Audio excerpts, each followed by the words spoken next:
వర్గాల వారు, అనేక రకాల కులాల వారు అందరూ కూడా ఏకదాటికి ఒక్కటయ్యారనమాట.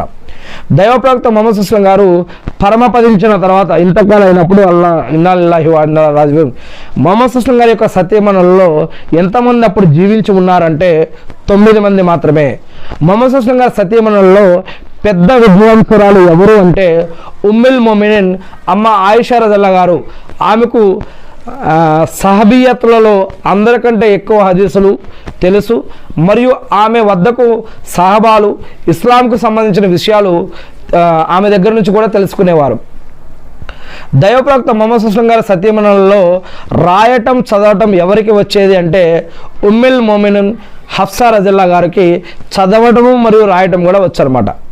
మొహమ్మద్ సుస్లం గారికి సంతానం ఎంతమంది అంటే 7 మరియు 4 కుమార్తెలు, 3 కుమారులు.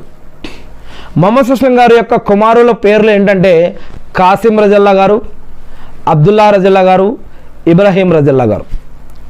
దైవప్రవక్త మొహమ్మద్ సుస్లం గారి యొక్క కుమార్తెల పేర్లు ఏంటంటే జైనబ్ రజల్లా గారు, రుఖియా రజల్లా గారు, ఉమ్మే కుల్సుమ్ రజల్లా గారు, ఫాతిమా రజల్లా గారు.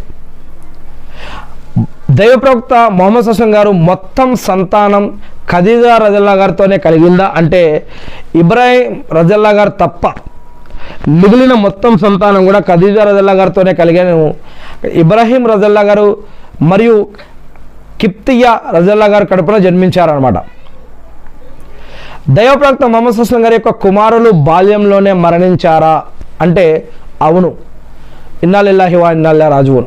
దైవప్రవక్త మొహమ్మద్ సుస్లం గారి యొక్క కుమారులు బాల్యంలోనే మరణించారు. ఇన్నా లిల్లాహి వ ఇన్నా ఇలైహి రాజిఊన్. హిజ్రత్ అంటే ఏమిటి? హిజ్రత్ అంటే వలస పోవుట.